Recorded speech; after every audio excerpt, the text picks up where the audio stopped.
बावल में एक सरकारी शिक्षक आज पर्यावरण बचाने की मिसाल बने हुए हैं।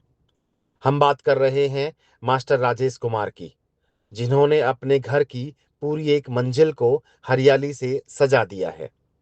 उनके घर में करीब 400 से 500 तक छोटे बड़े पौधे लगे हुए हैं। छत से लेकर बालकनी तक हर तरफ सिर्फ हरियाली ही हरियाली नजर आती है। राजेश कुमार पिछले करीब 15 वर्षों से पेड़ लगाने का काम कर रहे हैं। उन्होंने ना सिर्फ अपने घर में बल्कि स्कूलों और सार्वजनिक स्थानों पर भी हजारों पौधे लगाए हैं। सबसे खास बात यह है कि उन्होंने समाज में एक नई पहल शुरू की है। अब वे लोगों को जन्मदिन, सालगिरह और रिटायरमेंट पर महंगे गिफ्ट की जगह पौधे देने के लिए प्रेरित कर रहे हैं। राजेश कुमार का कहना है कि पेड़ लगाना आसान है, लेकिन उनकी देखभाल करना सबसे जरूरी है। इसीलिए वे छुट्टियों में भी स्कूल जाकर पौधों की देखरेख करते हैं और लोगों को भी उनकी जिम्मेवारी निभाने की अपील करते हैं। वे कहते हैं कि नीम, पीपल, बरगद और शीशम जैसे देसी पेड़ ही आने वाले समय में पर्यावरण और इंसान दोनों को बचा सकते हैं। आज बढ़ती गर्मी और प्रदूषण के दौर में मास्टर राजेश कुमार की यह पहल समाज को बड़ा संदेश दे रही है। अगर हर व्यक्ति कुछ पेड़ लगाकर उनकी जिम्मेवारी उठा ले, तो आने वाली पीढ़ियों को बेहतर और स्वच्छ वातावरण मिल सकता है। सर, मेरा नाम राजेश कुमार है और मैं गवर्नमेंट जॉब में हिंदी अध्यापक के पद पर कार्यरत हूँ। नर्सरी से भी बढ़ के एक नर्सरी घर में बनाई, क्या है इसका उद्देश्य?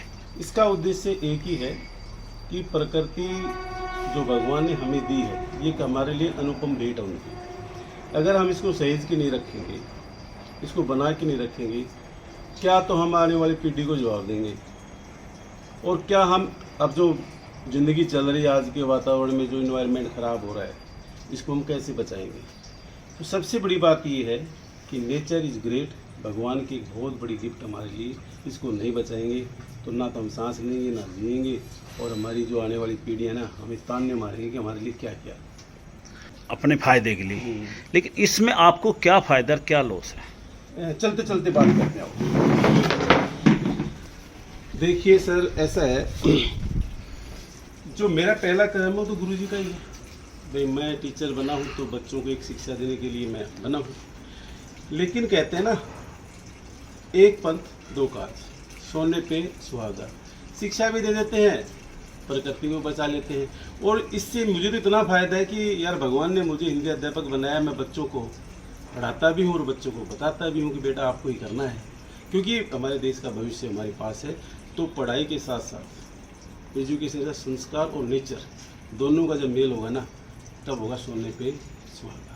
गुरुजी, देखा है कि ये लगभग विदेशी पेड़ मान लो या जैसे भी ठीक है, लेकिन जो इंडियन पेड़ हैं, जो सांस्कृतिक जो पीछे के पेड़ हैं, गजब की बात आपने की है। जैसे मान लो ये क्रोटोन का पौधा है, क्रोटोन विदेशी मानते लोग, लेकिन अगर आप इन्वायरमेंट को सुधारना चाहते हैं और टेम्परेचर में गिरावट लाना चाहते हैं, तो आपकी बात 100% सही है कि भाई हमें जो अपने देसी पौधे हैं, नीम है, वटवृक्ष यानी बरगद है, पीपल है, एक अपनी शीशम होती थी, शिरस होती थी, ये पौधे जब लगेंगे तो टेम्परेचर में गिरावट तभी आएगी। इन पौधों से टेम्परेचर में गिरावट नहीं आती। ये तो केवल लोग अपने शौक के लिए, अपनी इच्छाएं पूरी करने के लिए लगाते हैं। बाकी अपना क्या है कि सर, अपना ये भी है और जो आप बात कर रहे हैं ना, वो भी है। अब जून में हम बड़ और पीपल के पौधे लोगों को मुफ्त में वितरित करेंगे, खुद तैयार करेंगे। गुरुजी, लगभग कितने पेड़ आपने अब तक लगा दिए, और फिलहाल जब हम आपके निवास स्थान पे पहुंचे हैं तो वहाँ कितने पेड़ होंगे इस टाइम? सर, लगाने की तो ऐसा है कि मैं पिछले 15-20 साल से लगा ही रहा हूँ, और इनकी संख्या हज़ारों में, और 1000 में से आप ये मानो सर, मतलब 20% पौधे जाते, मतलब वो भगवान को प्यारी हो गई, क्योंकि उनकी देखरेख ठीक ढंग से नहीं हो पाई होगी।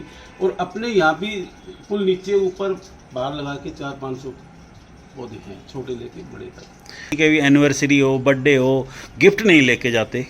हाँ, ये मैंने नई पहल शुरू की थी, और मैं तो लोगों को भी कहता हूँ कि यार पैसे देने से ज़्यादा, गिफ्ट देने ज़्यादा, तो आप पौधा गिफ्ट कीजिए। तो मैं ऐसा करता हूँ, किसी रिटायरमेंट होती है तो भी गिफ्ट, बर्थडे होता है तो भी पौधा ही गिफ्ट देता हूँ, ताकि उस पौधों को देखेंगे तो याद आएगा कि ये पौधा मास्टर जी ने दिया था, और उनको मैं एक जिम्मेदारी एक वादा लेता हूँ कि दे दिया तो इसका मतलब ये नहीं कि दे दिया, आपको इसकी देख रेख भी करनी है, ये पहले कहता हूँ।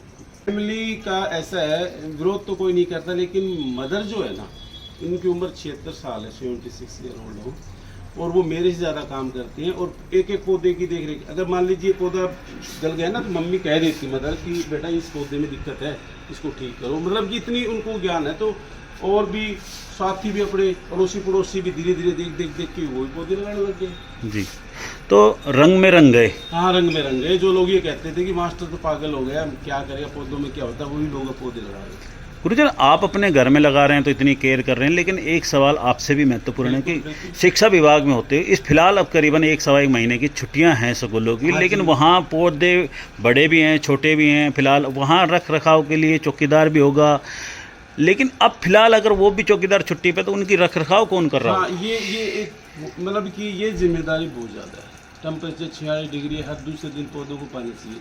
तो इसका एक ही काम हो सकता है, जैसे मान ली मैंने पौधे लगाए तो ये मेरी नैतिक जिम्मेदारी बनती है कि उन पौधों का मैं ध्यान रखूँ। या तो आप पौधे लगाओ, मत लगाओ तो फिर उसको पूरी देख रेख करो, चाहे वो फिर गर्मी की छुट्टियाँ हो, चाहे सर्दी की छुट्टियाँ हो, या आप जिम्मेदारी लगाओ, या 5-10 दिन जाके देखो और किसी की स्पेशल ड्यूटी लगाओ, नहीं तो आपको खुद देना ही पड़ेगा, अन्यथा पौधा नहीं बचेगा। एक बात बताता हूँ मैं सर, हमारे विद्यालय में जिस बच्चे का भी बर्थडे होता है उसके हाथ से ही स्कूल में पौधा लगवाता हूँ। ये हमारे विद्यालय में, और बच्चे उसकी देखरेख करते हैं। और बच्चों को सबसे बड़ी बात है कि बच्चे उसकी केयर करके फिर वो मतलब कि उस चीज़ में उतारते हैं अपने आप को। नेचर के प्रति उनका लगाव होता है, पानी देने के लिए कहते हैं खुद। बच्चों के मन में इतना लगाव हो जाता है उस पौधे के प्रति, मेरा पौधा है तो उसकी देखरेख करता है, और उनको हम जागरूक करते हैं कि बेटा आपको भविष्य में पौधे लगाने, हमारे जीवन 10-15 साल का है, फिर आपको ही करना है सारी चीज़ें। अच्छा लगता है बच्चों को। मैं एक ही अपील करूँगा कि ईश्वर ने हमें जो मानव का ये चोला दिया ना, इस मानव चोले में हमें ऐसे काम करने चाहिए जो लोगों के लिए अच्छे हैं। जैसे प्रकृति है, जैसे पेड़ पौधे हैं, तो हम एक बात कहेंगे कि आप और इतने चीज़ों पर पैसा खर्च करते हैं, क्यों ना आप महीने के 1500 रुपये इन पौधों पे खर्च करके और पौधों को बड़ा करके। और मैं कहता हूँ कि भाई साहब, इतना सुकून मिलता है, इतनी शांति मिलती है जब एक पौधा आप लगाते हैं और उसकी देख रेख करते ना, तो अपने बच्चे अपने पोते को देखकर खुशी होती है ना, उतनी खुशी उन पौधों को देखकर होती है। इस चीज़ का मैं मिसाल हूँ। मेरी मदर है, मैं देखता हूँ कि वो कितना प्यार करते हैं इन पौधों से, अपने आप लगा हो जाता है, परिवार के सदस्य बन जाते हैं पौधे। तो आज़ादी को सभी लोगों की वजह से सभी शामिल थोड़ी हुए थे। आज़ादी में कोई चंद लोग ही तो थे, सब लोगों की जरूरत नहीं है। केवल 100 में से 20 आदमी भी ऐसे निकल आए, बस देखो उससे क्रांति अपने आप पैदा हो जाती है। हर आदमी को जरूरत नहीं है, 20 आदमी ऐसे तगड़े हो जाएं नेचर के प्रति, खुद भी लगाएंगे, लोगों को जागरूक करेंगे, कारवा बढ़ता जाएगा। सब लोगों को शामिल होने की जरूरत नहीं है, बस इतना ही हो जाए कि हम काम करें तो उसका विरोध ना करें। भी कह सकते हैं, आपके निवास स्थान पे कह सकते हैं। यहाँ आर्टिकल जो पेंटिंग डेंटिंग कुछ नया, जो हमें पीछे लाइटें भी दिख रही हैं, ये कुछ और आर्ट ऐसे विशेष दिख रहा है सर।